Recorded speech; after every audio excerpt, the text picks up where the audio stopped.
Unfortunately, but welcome once again to our new video, where we pay tribute to the celebrities who pass away on a daily basis. We feel sorrow for those who leave us every day, but it is our duty.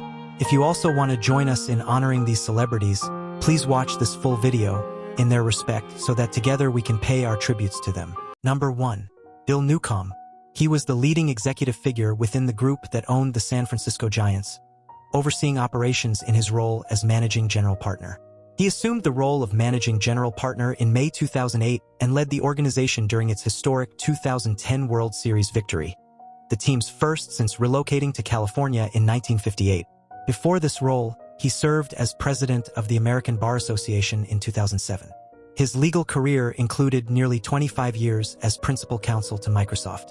He also chaired the Seattle-based law firm Preston Gates & Ellis LLP, which later became part of K&L Gates. In addition, he co-founded and served as CEO of the World Justice Project. At Dartmouth College, he played a key role in creating the Neukom Institute for Computational Science by serving as its founding benefactor. The institute focuses on expanding the integration of computational tools and research across the college's academic disciplines. He was born 1942 and died July 17. He was 83 years. Number 2. Bryan Braman. He played professional football in the United States.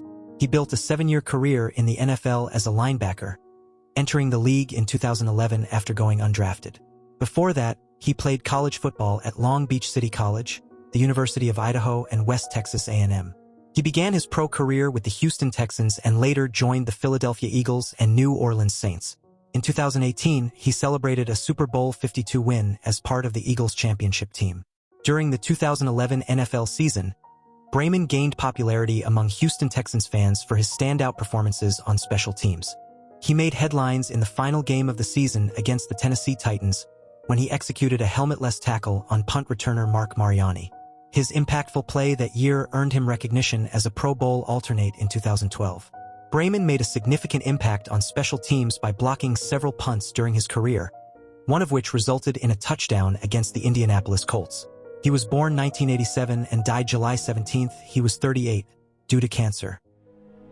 Number 3. Gary Karr.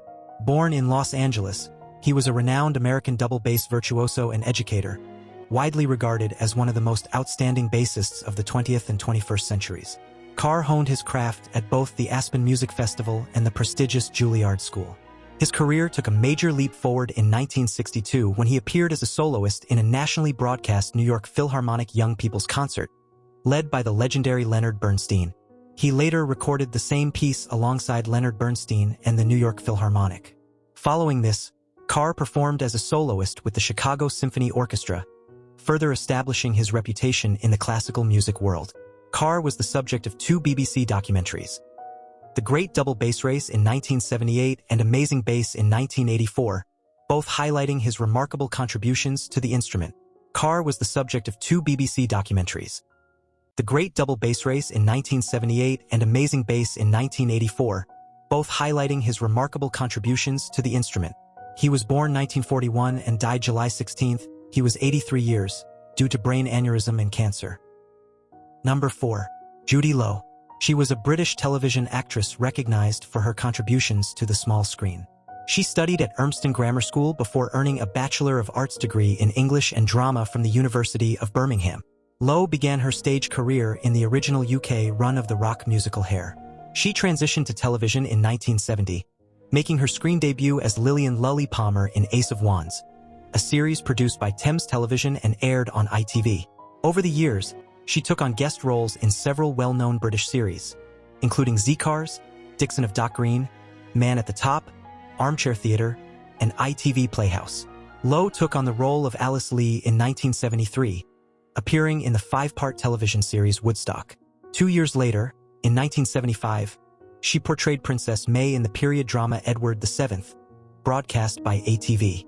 Throughout the 1970s, she also featured in various British comedy series, including Ripping Yarns, Robin's Nest, The Upchat Line, and Miss Jones and Son. She was born 1947 and died July 15th. She was 78 years. Number 5. Connie Francis.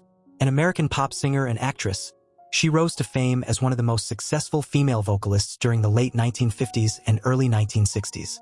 Over the course of her career, her global record sales were estimated to exceed 100 million copies. By 1960, Francis had earned international acclaim, becoming the top-selling female recording artist in countries such as Germany, Japan, the United Kingdom, Italy, Australia, and the United States. That same year, she made history as the first female artist to claim the #1 spot on the Billboard Hot 100 with her hit, Everybody's Somebody's Fool.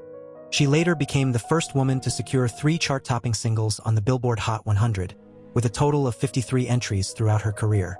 In 1996, Francis returned to the spotlight with the release of the return concert, Live at Trump's Castle, a live album capturing one of her notable performances.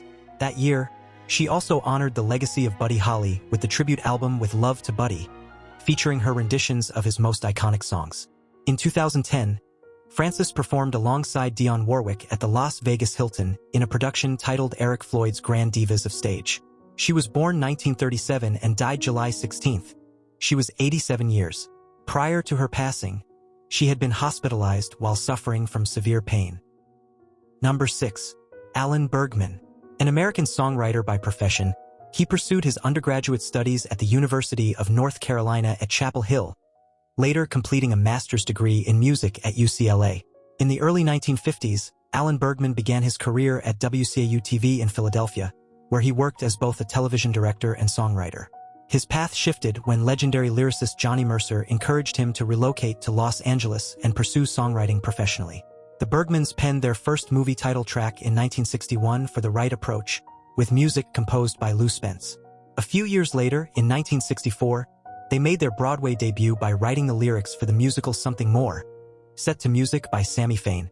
He was born 1925 and died July 17. He was 99 years. Cause was a respiratory ailment. Number 7. Claus Peymann.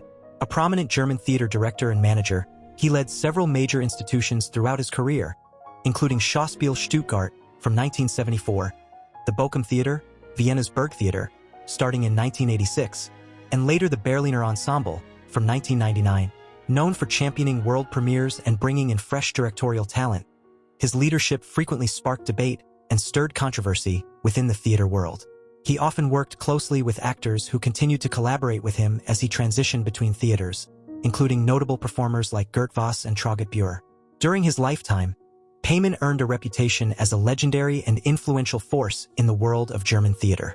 Peymann began his theater career in the 1966 season, working as an assistant to Otto Sander and Ulrich Wildgruber at the Stadttheater Heidelberg.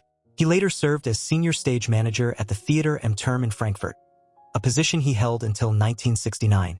He was born 1937 and died July 16. He was 88 years, due to long illness.